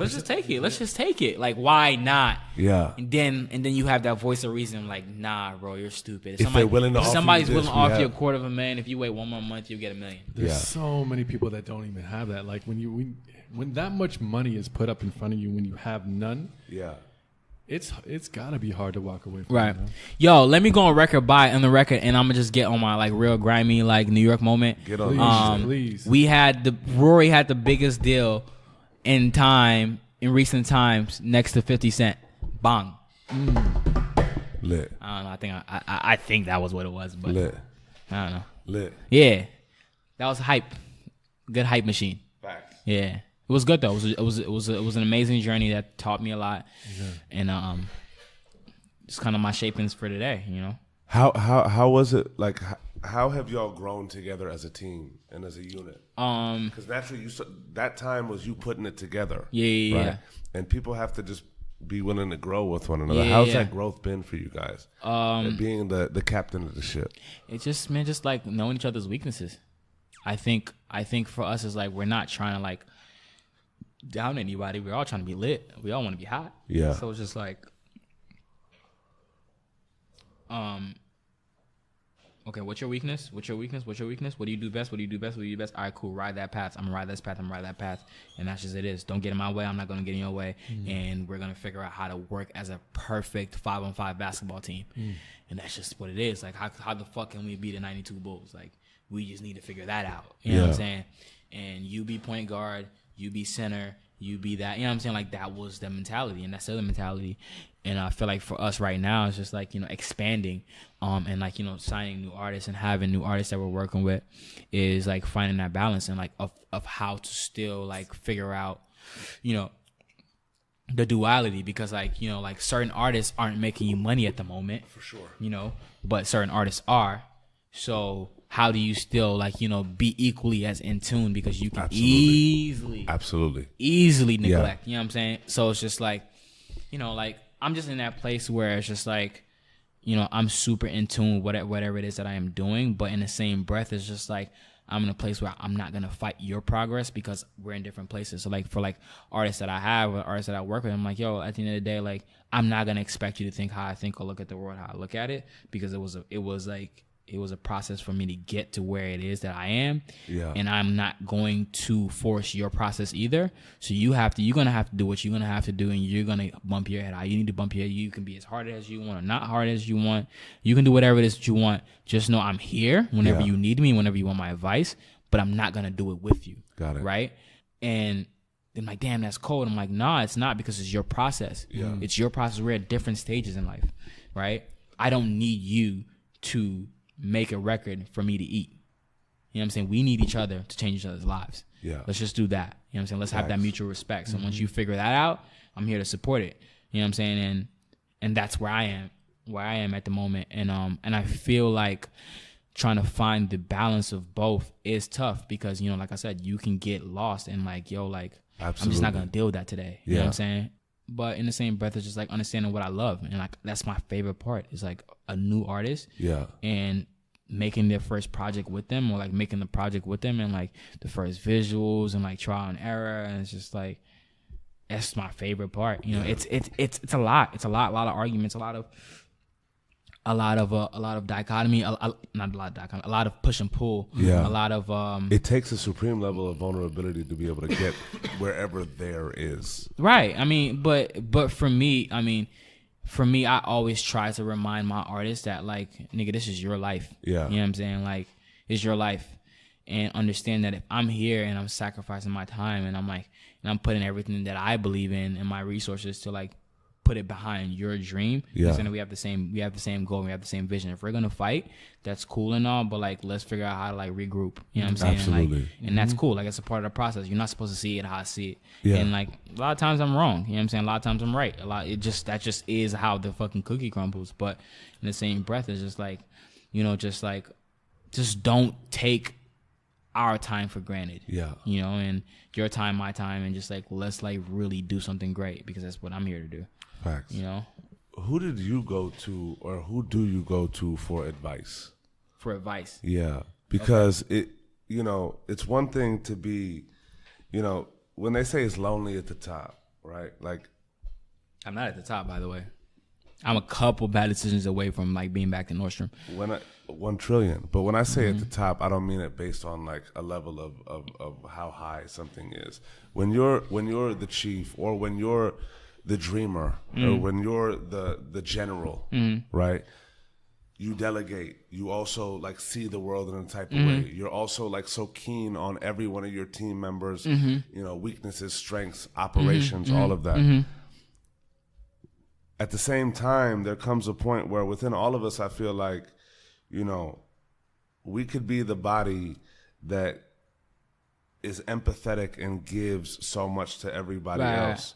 But who do you, when I say that, who do you go to for advice? Who do you go to speak to somebody in the terrain of like on the business side, like mentors in the game, and on the personal side, just like who do you kind of talk to get that semblance of like humanity? Right. You know what I'm saying? That's an amazing question, and let me tell you why. Because, you know, one thing about being in a business where it's like a service business, is that, like you said, you're always servicing somebody else, right? And it's funny because like when you get into a space of entrepreneurship, and you can kind of control your own destiny, and you get into a space of service where somebody else can kind of control your own destiny, although you're controlling your own destiny, it's kind of weird. Yeah. But you give a lot to somebody, right? And you give a lot to a lot of people, and it's one of those things to where people start to think that is expected, and it becomes thankless, right? Yeah. And that's when I'm at my lowest, right? When it's like hard. When it's very thankless. It's like you do something, you go out your way, like you're like, you know, like I'm not even gonna speak on a certain artist, but like I used to have like artists that like were just like expect something so crazy where it's like, yo, it's not in the job description, my boy. Like I got $10 left in my bank account. Like, why am I spending this $6 on Taco Bell for you, bro? Yeah. Like, that's because like I believe. Yeah. And I love what we're doing, and I love you as a human, because like that's like my relationship with artists. Like I just have to like love you as a human, and it's just like, you know, and like those moments sometimes just go unnoticed. Yeah. And it's just like, all right, cool, like whatever. Like now, like let me like drop the ball on something that's just like gonna explode on that. You know what I'm saying? It's like, all right, cool, I get that, fair enough. Keep me on my square, but don't forget all the time that I fucking put in, and like don't forget, you know what I'm saying? Don't forget those little things, and like it gets very thankless, you know. So like sometimes you do get in those low moments, and like, you know, like people that I do talk to, you know, honestly, like I would love to say like, you know, like I talk to like these grandiose people. But that's not really my relationship, because like my relationship with like people that I connect to is very like organic per se. And honestly, it's just like, it's really Carlin, Sean, Amir, my girlfriend, and like that's really where I'm at with it. That's incredible. You know what I'm saying? That's like, I just really just keep like a very close to home. Yeah, because like I'm also that type of person where it's just like I'm not that vulnerable. I know it's kind of hard to tell in this fucking podcast, but like it's like something I've been working on for like a year. But like I'm like I have like a super, super like wild shield. So you can't really read me. Like I have a real poker face. So yeah, like that's like something that I've been like trying to like, I guess kind of overcome. But like, yeah, like I really keep like a super like entrusted small circle. Absolutely. Junior as well. Like I really like have a small circle, and I just bounce off when I do bounce off. But like a lot of times, you know, like like I said, I'm a thinker, and like I spend a lot of my time thinking. Yeah. And like sometimes you get in your feelings, you get in your emotions, and you got to just realize that like stop taking it personal. Nothing is personal. Every time somebody does something to you, it's not at you, it's for them. Absolutely. You know, it's not personal. Yeah. You know, nobody wakes up and says, I'm going to fuck that person over. It's like, no. It's like, how can I benefit myself? Absolutely. So along this, the journey of all that, I mean, you told an amazing story, and thank you for that. Just how all the pieces came together. I appreciate it. I thought I was mumbling and jumbling for it. No, it's fascinating, because if you were, we cut you off. Thank you. And we have. But I talk to artists all the time. I've been in the music industry for a long time. Yeah. I think one of the things for a lot of artists is and I'll bring it kind of into the, I guess, when you mentioned the expectation, like when you get a manager or anything, or just being an artist, sometimes there comes this entitlement, especially when the money is not there, right? And for so many artists, they can say like, man, if I just had this money, if I just got, all I need is this money, I'm popping off. I just need that advance and I'm popping off. Right. Obviously, that's not the case. No, it's never the case. It's far from it. Never the case. It's within. 100%. You have to understand, like, it's like, I hate to sound like a fucking Dalai Lama, like, book. Sound like that. But like, that shit is so real, because it's like I said, it's not so many times where I could told you where, like, I'm like, damn, why the fuck couldn't I get that deal? Like, no, if I'd have got that deal, I'd have blew it. I just wasn't ready. Yeah. I wasn't ready. Like, you have to find that shit within, bro. And like, a lot of artists It's just all don't be within. ready. A lot of artists don't be ready. So it's just like, it's like, sit down and do your research, bro. Like, do your Googles, bro. Like, I did my Googles. Like, I've accumulated enough of time, and for me, I just feel like I don't even know enough yet. You know what I'm saying? Like, of just like learning and understanding and studying my craft. It's like, nah, bro. Like, going deep. I'm sorry, I didn't mean to cut you off. No. It's great. Please. Nah, I mean, go ahead. No. I mean, you're speaking to the point, though. You know, it's just in speaking to those artists. That's what I was getting at in your perspective, because in this industry where, you know, you can pop off, you can get your little advance, and you can feel real hot for a second. It's nothing. You might not even get it released, you know. Right. But it's for a lot of artists coming in, they feel like that's how the game works. Like, come in, let me get, you know, a song, let me get my socials up, and let me get an advance, and I made it. Right. I believe there's got to be way before that a purpose to what you're doing, and like you spoke on it, something within, right? But at the same time, I think it takes a tremendous amount of patience, and I think you got to play the long game. But in your opinion, in speaking to those artists, I guess, how do you get through that kind of weird state where you're like, you know, you've got a talent, you've got a lot of belief in yourself, you've got a team, everyone's saying your shit is good, and you know you have really great content, but you're broke and it's hard. How do you? That's the dichotomy to me, is having really good content and everyone telling you, "Let's go," and knowing you're one away, and you're broke and you don't even want to work a job because you're like, I'm hot. Close. I'm hot. Yeah. Like that's real. Yeah, people feeling my shit. Yeah. How do you get through that? That's like a very torturous time. I mean, you don't get through that. You don't get through that. That's usually the tipping point. I think that's that ego check. Yeah. You know, that is what you need. Like, how high is your record? But where are you staying? Yeah. Oh, okay, cool. How much money you have in your bank account? Oh, okay, cool. How many people know your songs? Oh, all right. Yeah. Check your ego, bro. Yeah. You're not that hot. Facts. Like, message. Like, you're not that hot. You know what I'm saying? Like, Yet. And that's cool because it's all temporary, right? Absolutely. So, I mean, what I would tell to an artist, or what I would say to an artist when, like, you know, like, yo, like, I'm hot, like, you know what I'm saying, like, my music is fire, like, what's going on, like, what's wrong, da-da-da. And I'm like, all right, cool. You're playing from a losing standpoint, because you are going into it acting like this isn't chess. Yeah. And they're getting played by perception. Exactly. You know what I'm saying? But why are you acting like this isn't chess, though? Yeah. Like, why are you acting like the music business is, like, free reign? Like, anybody can get into this shit. Yeah. Like, why are you acting like it's not something called the Illuminati, where it's, like, literally, like, there's a barrier to this shit. Granted, shout out to the internet, where, like, has, like, alleviate some of that pressure. For sure. Why are you acting like that? You know what I'm saying? Like, yeah, you got hot songs, my boy, but, like, what's going on? All right, cool. Let's take a step back. You dropped a video last week. Hot song. You feel like it's the hottest video of the summer. Like, oh, my shit about to blow up. Yeah. Nope. This shit gets 500 views. All right. What's wrong? I'm like, damn, bro. Like, what's going on, bro? Maybe, like, the right person ain't signed me, or like I ain't got enough money to push it, It's like, no, bro. Take a step back. Yeah. Take a step back. Look at the process. Yeah. Look Put from the start, camera this way. Look from start to finish. What's wrong? What's really wrong? Yeah. And you can sit there and be like, you know what? I like my songs. I think the video's hot. Oh shit. But why do I care? Nobody cares. I can drop a mixtape right now, bro. I go to the studio right now, make 10 songs and drop a mixtape right now. What makes your mixtape special? Yeah. Why? Yeah, why? A lot of people don't ever answer the question why when it comes to music. Yeah. Why the fuck would I care about you dropping a hot tune? Why you? No matter what, your voice is not better than Adele.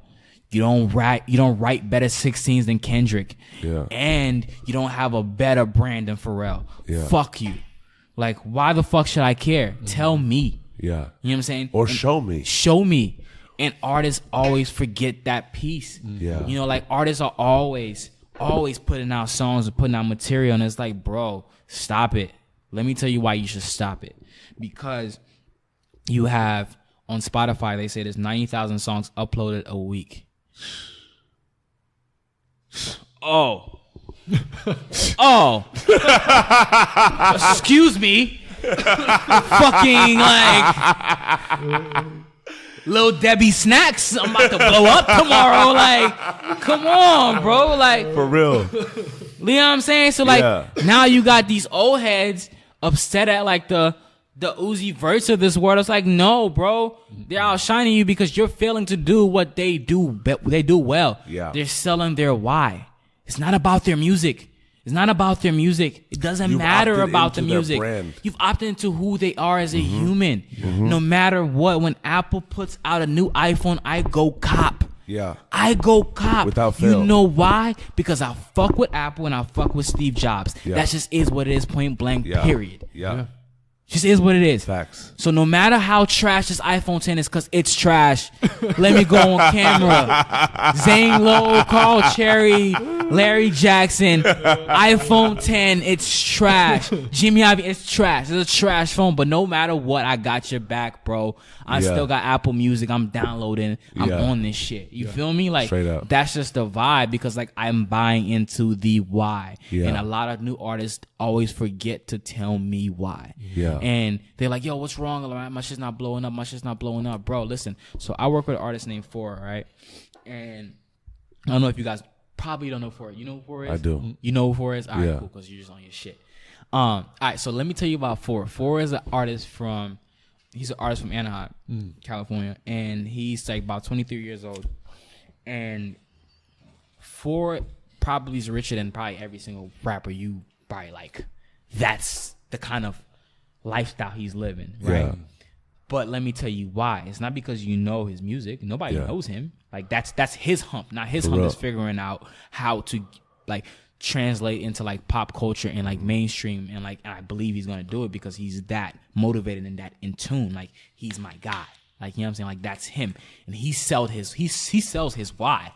Like, when you listen to his music, and you listen to him, he sells his why, bro. Like, he goes on tour, and he does the tickets that your favorite artist can't do. By himself, no blog pickup. Yeah. You know what I'm saying? Like, he's out here. He has a brand called Yours Truly. Is a clothing line on Black Friday. And, like, I'm sorry for it. Fuck it. Actually, you did a Forbes article. But in one day, he fucking grossed $4 million. Merch. Wild. Merch. Wild. It's printed. It says Yours Truly on there, bro. But that's because of his why. People believe in it. Yes. He put out music every fucking other week. Videos on YouTube constantly. Like, I'm a dreamer. This is what I believe in. And people believe in it. People are going to relate to it. No matter what, to this day, I still buy 2 J. Cole albums every time they come out. You know why? Because J. Cole told me when my album drops, you got to get 1 for the whip and 1 for the crib. Yeah. So that's just what it is. And now I buy 3 because I got to get 1 on my iPhone. Yeah. You feel me? Like, and that's just what it is. And that's the why. Because like, that's what they sell. And like a lot of artists just don't. I don't know if that answers your question. 100%. Yeah. The other thing I wanted to bring up too, that I wasn't going to let slide, is you said you're 2 bad decisions away from being at the bottom. For sure. Get into that. You know why? Because, you know, people that I look up to and people that like I understand to do business is that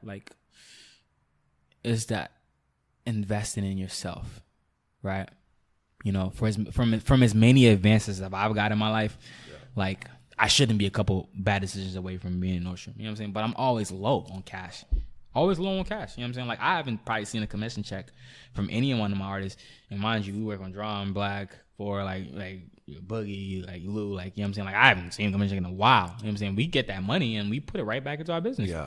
That just is what it is. Yeah. You know what I'm saying? Like, and that's just where I'm at with it. You know what I'm saying? Because like I believe that if we build something sustainable enough, that like in like 3-4 years I can have something that could, you have to build the machine exactly for it to crank. Exactly. Yeah. You know what I'm saying? So it's just like that's just how I believe in moving about business. You know what I'm saying? Like I could have easily bought the car of my dreams. You know what I'm saying? Like I also kind of think like you know a testament to you and your upbringing is that seeing that from your father. Mm-hmm. You feel what I'm saying? And seeing that from, you know, people around us in which we can be on top of the world and it could fall. And it's merely a series of decisions that take us down that road. You know what I'm saying? Yeah. And at the end of the day, bro, like in reality, the reality of things is the biggest wealth comes from within. Yeah. You know what I'm saying? Nothing externally can give you more happiness than you can attain within yourself. Yeah. You know what I mean? Like for me, it's true influence, right? That's what I believe in, right? Yeah. It's true influence, meaning like true influence is being able, not like today, one of my artists doing some dumb shit, because that's what they always do. They always do dumb shit.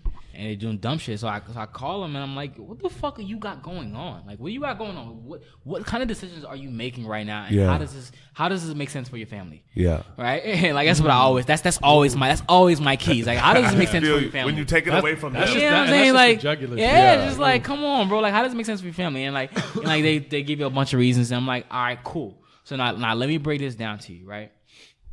So you as an artist, you're going to sit here and you're going to do all these things that has nothing to do with the overall picture.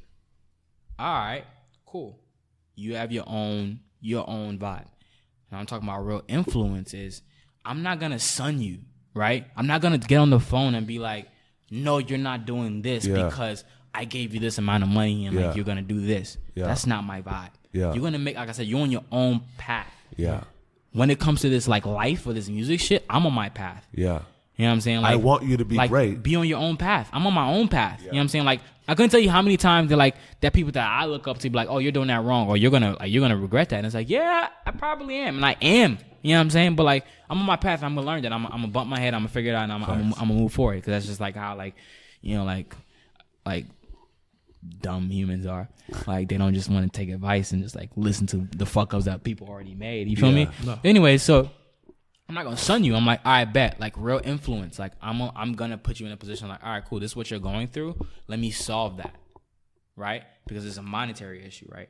Let me solve that. Or it's a resource issue, right? Let me solve that. Let me put you in position to like solve that. Yeah. Now, what are you gonna do with that? Yeah. Right? Now what are you really gonna do with that? And that's when you judge a person's character. That's when you really judge a person's character. It's like, all right, cool. Like, it's not about their hardships or like their fucking things they're trying to get over. It's really about just trying to get a fix. It's all about a fix. Facts. When you realize, like, especially artists, it's all about a fix. It's trying to figure out what high they're in at that moment. And like for right now, I want to be as lit as or like as viral as all the SoundCloud artists. Okay, cool. You want to do that? All right, cool. And then then like tomorrow is like, all right, cool. I want to be timeless. And it's like all right, cool. It's like, what's my fix today? Yeah. And it's just like, that's how you judge an artist's character, and you know how to like really play into it, not play into it. But like I said, it's from a place of real influence. And for me, it's just like putting myself in position. Like we have a studio we just built in Atlanta, and you know, it's there, right? I use somebody else's money to build it. Yeah. It's there. You know what I'm saying? And I use some of my money to build it. It's there. Yeah. Right? That's there. Yeah. Like, for as long as music exists, somebody's always going to need a studio. Hey, guess what? I'm never going to need money. Right? I'm not receiving it now from the studio because I'm still putting money into it. Yeah. But hey, guess what? I'm not going to need it in 5 years because somebody's always going to need a studio. Yeah. Right? Facts. It just is what it is. Like put yourself in positions to have real influence. Yeah. And not just like, you know, like I was on the way here and I was listening to Skepta and he was like, I'm not one of them mans that flex on Insta. I'm really out here trying to chop down timber. You know what I'm saying? I was like, oh, that's a hard line. You feel me? Like, because he lives that life. Yeah, it's just like it is what it is. Like let's put ourselves in a real position to like actually get away from the perceptions. Like, what are you really doing this for? Absolutely. You feel me? Yeah. What are you most excited about? Looking to the future. Right. What are you most excited about? And like, I want it in the context of, you know, like there are times where, as high school seniors, the teacher has X student like write a letter to themselves in 10 years. Yeah. Fuck the time, but like if you could, you know, have a discussion with yourself, what are you most excited about and what are you aspiring towards for the future? Right. I'm aspiring towards self-sufficiency, meaning like I want to get in a position to where like with my whole team and everybody that has a relationship with me, whether it be my parents, significant others, business partners, whatever it is in life, friends, I can put them in a place of self-sufficiency, right? Meaning you can wake up tomorrow and just know that you don't need anybody to feed yourself, right? And that's where I'm at now. Like, you know, like I've spent my life trying to help people put themselves in this, like in a place of like being able to like fend for themselves. Yeah. Cool. But what happens when like that person doesn't want to record or doesn't want to go to the studio in the morning? It's just like, all right, I'm not gonna get money today. Like, what happens when a person doesn't want to play the show? All right, cool, there's less money I gotta get today. Like, cool, how can you put yourself in the mode of self-sufficiency? You know what I'm saying? Like, if you look at like what we're gonna do this year, you know, as a company, as a brand, it's like now how to like break a company. Like, I'm trying to break LVRN. You know what I'm saying? Like, that's just what it is. Like, cool. Like, you know what I'm saying? Like, and that's just always been my vibe. Absolutely. My vibe is like I always promote the ones around me. Like, if you're not really helping me or like helping my situation, like I'm not gonna like. You know what I'm saying? Like, yeah. I never understood when like, you know, like I'll see like people like we'll have friends that like have like, you know, like startup businesses or whatever, but like they'll be more inclined to like fuck with the shit that's already on. I'm like, bro, like fuck with your own shit. Yes. Like fuck with your own people. Yes. You know what I'm saying? Like, cause that's real power. That's real influence. You know what I'm saying? Like when it's actually connected and like, that's just like, that's what I believe in. That's the mentality. I mean, if you read the 50 laws of power, like, you know, like that's how you actually build it. You feel me? So it's just like, that's what I'm on. Like, I just want everybody else around me to like have a certain platform, or not even a platform, but a certain way of, you know, like reaping what they saw. Yeah. You know what I'm saying? Like in a positive way. Incredible. All right. This has been an honor though. This has been absolutely incredible. You know what I'm saying? I mean, I just look at it as homies. I don't know what you're talking about honor. Like I just really just want to find an excuse to get drunk and like come have a conversation. No, but this is an honor for real. That's the appreciation of homies. You know what I'm saying? Like as friends, as brothers, like we should be able to appreciate one another like that. You know I appreciate that for too. real. Yeah, for sure. For real. And what we say a lot on this, I think, you know, what makes a really great episode is how vulnerable the guest can get. Yeah. And you're doing a damn good job of like opening that up. Yeah. You know what? I don't know. I guess some people you do have a fucking poker face though. I'll tell you that. Like you probably didn't like me first time you met me, right? No, I to be honest, bro, like I appreciate you. Really? And I appreciated you. What was there for me not to like? I probably was cold as shit. You were cold as shit, but was I expecting you to be warm? No. That's my shit. Right. You feel what I'm saying? Like, I wasn't expecting you to be any type of way. Right. It was just like, what's good? Right. Everybody's their own selves. Like, I'm an introverted extrovert. You Right. feel what I'm saying? Like, right. I'll be in the club, and if I like to watch people. Right. And my boys will always be like, yo, you good, bro? You haven't said anything. Yeah. Right? Everybody expects the loud Nushi. Right. Everybody expects things of us, but like, what is there for me not to like of you? I actually appreciated you. I actually was like, damn, this dude is a captain of a ship that I actually really fuck with. You know what I'm saying? You're working on artists and building foundations for artists that I truly fuck with.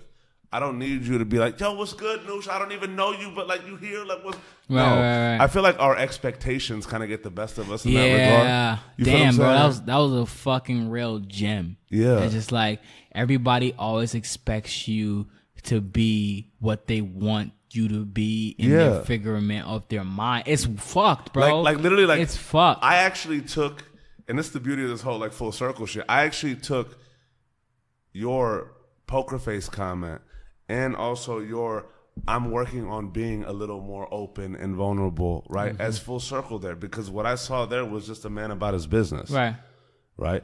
What I gained here, right, was so much more depth into that, and appreciation of that. You know what I'm saying? We don't all need to be like lovey-dovey all the time. But the thing is, though, it made like, me appreciate that. It's funny, and you know what it is, and you know what it is. Like that's actually my relationship with my friends, and I realized that was my power recently. Is everybody thinks I'm an asshole, right? Like all my friends, right? Necessarily think I'm an asshole, but the reason why they're my friends is because they love me and they adore me, because once we get through that barrier, like I'm like super like, you know what I'm saying? Like I'm like, I won't shut up. I won't shut up. You know what I'm saying? Like, and that's the vibe. So it's just like it's funny you say that, because like for my friends is when I give a compliment and when I say something nice, they take it so much to heart. A lot of value. Because it's just like, yo, he doesn't like anything. He's so negative about everything. Like, you know what? You make somebody's heart smile. Exactly. You know what I'm saying? Exactly. So, and I realized that about myself the other day. I was like, oh, okay, cool. Like maybe that is like what it is. Like we're like, you know, just you can be a dick for a little bit and just give a compliment, and maybe like it might mean something. I don't know. I mean, at the same time, like it's fitting of your position. Like you need to be able to weather the storms. You know what I'm saying? For sure. That's where it's at. Like it's you're in a constant war. Right. Day in, day out. Right. Not only is it for your own life, not only is it for your partner's lives, not only is it for your artists' lives. You know what I'm saying? You're out here trying to get, you know, the best of everybody and the best of yourselves. Right. You know what I'm saying? So it's a lot to balance. Right. And in the midst of still trying to like satisfy my goals and myself and like and my self-worth. And, you know, like I said, like it's like it gets very thankless, and like after a while it gets very, very, very like redundant, where it's just like, all right, cool. Like, all right, cool. For like, real. Yeah, it is what it is. Like, do whatever it is that you want to do, and you know, I'll do what I need to do. But you know, like moving forward, like I said, it's just like it's like I said, it's a moment of pivoting, right? Yeah. Where it's just like, oh shit, yeah, I'm not about to be a manager forever. I am actually about to put myself in a position of power or position of influence, to where it's like, you know, like your success can definitely help us, but it's not going to be the defining factor of my story. For sure. You know, and it's just like, that's just where I'm at with. I'm just like, bro, like, you know, life's too short. Life's just way too short for you to try to talk to me like shit, to be over glorified a babysitter and still do what you want me to do for you. Facts. You feel me? Facts. So it's just like, it's what it is. For real. Yeah. Facts. Mama. But with that said, with your pivots from listening to your journey, from even as a kid, the belief in yourself, you know, building LVRN, building the team, and what you tell artists, you know, show me your why. Mm-hmm. What's your why? My why. It's funny because I got into this argument with. It's funny because with the people that you said, who do I look to like talk to for like advice? I got into the argument with people that I look to for advice with Sean and Amir, and Amir understood where I was coming from, but Sean didn't. And my why is generational wealth. That's always what I've wanted, right? And let me tell you why. Because when I was 14 and my mom and my dad separated, and like I said, my dad lost a lot, and you know, he was just like, hey, it just is what it was. And like, you know, I went with my mom, and my little brother went with my mom, and my older brother, he was in school, so like that was that. But it was just like, I saw a human right, do things that I didn't even think was possible. Wow. Meaning, like, she was a nurse and she worked 12-hour shifts 6 out of the 7 days of the week, right? Mama. To barely make it. Yeah. Right? And I was just like, ew. The things that parents do. And I was just like, ew, this is gross. And you know what? Your spoiled self, because myself at like 7 or 8 years old will chime in and be like, oh, but like, why can't you just let me do this? Or why can't you give me this? Because I know you have it. Yeah. You're working every day. Yeah. You know what I'm saying? I was just like, real. And when I was like 15, and that it switched, and I was like, oh shit, I'm sorry.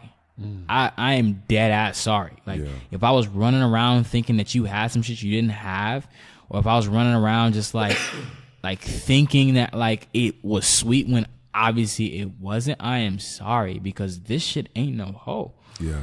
So for me, I was just like, all right, cool. Like, how can I get myself in position to really figure out how to make sure that we can all live the luxury that I feel like life should be about, is finding your passions and like things that you're happy about, you know. And like, not to say I don't want my kids or my family to work, but like, I want them to do things they want to do, not what they don't want to do. But that's not my only why. My only why was building something of meaning, you know, like, you know, it's funny because it's just like, why do we do this? Like, the only thing we're promised is death, right? Like, it's the only note that we have. You know, when you're born, you know you're going to die at some given time, right? So it's just like, what's the point of even working hard to like potentially not even remember it? Like, you might get reincarnated, you might not, and if you get reincarnated, you're not even gonna know that you built this. It's like, what the fuck is the point, right? Absolutely. It's just like, just be a bum. Like, why not just like fuck around and just do whatever the fuck you want to do and just like couch surf? Like, why not? You know what I'm saying? But, you know, in the same breath, it's just like, nah, like, you know, I'm blessed to have like a certain amount of time that God like gave me, you know, like, you know, so it's just like, let me just make the most of it. Like, you know, why not challenge myself and put myself through like obstacles and like build something of meaning, build something that lasts, you know, like to this day, we still know who the Rockefellers are. We still know who, like, you know, we still know who like, Howard Hughes is. We still know who, like, you know, like they made an impact. Yeah, they made an impact. They changed the world. And like, for me, it's change the world or die trying. Even if I don't change the world, like shit, like at least it was a fun run. I love it. You feel me? So it's just like, why not? Why not? Yeah. Why not? Yeah. That's my why. Is why not? Why not? Yeah. My brother, it's been an absolute pleasure. Yeah, it's been incredible. I'm super happy that we were able to do this, and that you were, you know, so open with us. And at the end of the day, bro, this is the beauty of conversation. Right. You know what I'm saying? If there's anything, bro, just conversate more amongst your peers, amongst one another. Where can people find you? Ha! Is that shameless plug that goes in? The shameless plug, like the socials. Just Justice wears cool pants. And he does, by the way. Yeah, my pants are fire. I ain't gonna lie to you. Yeah, Justice wears cool pants on Insta. And Justice LVRN on Twitter. And besides that, I mean, shit. Yeah, I got my email. It's justice@lvrn.com. Like, you know, I always give my email to whoever email me. I check my email daily. That's what I do. Yeah. I always like zero it out. If you send me something and I see it, and I mean, if you send me something I don't respond, I saw it. Yeah. I just probably didn't fuck with it at the time. Absolutely. Or the time it just wasn't right. So, like, you know, but hey, reach out. Awesome. Thank you so much for your time and your presence. Oh, bro, I appreciate your story, man. Oh, man. And to everybody listening. Shout out to Casamigos. Yeah, shout out to George Casamigos. Clooney. Shout out to George Clooney really for like putting together like such a beautiful drink. For real. And Rondé. You know what I'm saying? I don't know who Rondé is, but sounds amazing. Shout out to y'all for having an incredible podcast. When I first asked him what the podcast, I listened to it. I was like, "Oh, this is really dope. Like, why not?" You know what I'm saying? Let's get it popping. Yeah. You know what I'm saying? Like, for me, it's just like, you know, I appreciate people like you guys because you're giving other people a window into what matters to me the most. Like, you know how much I would have killed as a kid to hear my favorite people like speak. Yeah. You know, like, and not just speak, because like if you reflect on this whole conversation, it hasn't been about oh, what's Black doing, or what's next in the story, or like what's Drum doing. You know what I'm saying? Like that's not been the vibe. You know what I'm saying? It's just been like, all right, how was it working with? Yeah, you know what I'm saying? That's just trash. You know what I'm saying? That's just dumb trash. You know what I'm saying? Like certain moments changed my life. You know what I'm saying? Like when I heard fucking Steve Jobs Harvard, like that speech, like him, like certain things like that changed my life. Every week. You feel me? Like it's just like certain things, like certain like little gems like that, and like and I appreciate that. Like so, like that's the reason why like I appreciate the internet so much, because like in the podcast era, the YouTube era, where it's just like you can get unfiltered information. You know, and the landscape is vast, bro. It's unlimited. It's infinite. So I appreciate you guys, and keep doing it, and shit. I mean, I'm gonna like recommend as many people as I can to like to stop by. It's been incredible. Yeah, bro. And for all y'all listening, reach out to us, reach out to Justice. We'd love to hear, we'd love to hear from y'all. You know what I'm saying? And with that, call your mother, tell her you love her. You feel me? Oh, I still have to call my mom, bro. Oh my God. so maybe I'm gonna just send my mom this fucking link, because she actually still doesn't know what I do. I'm gonna just send her this link, and I'm gonna tell her, hey mom, I'm moving to LA. This is my way to tell you right now on air. I love it. Just so you know. I love it. She still doesn't know this. I love it. Right. Shout out to that queen that brought you into this world. Love her. Love.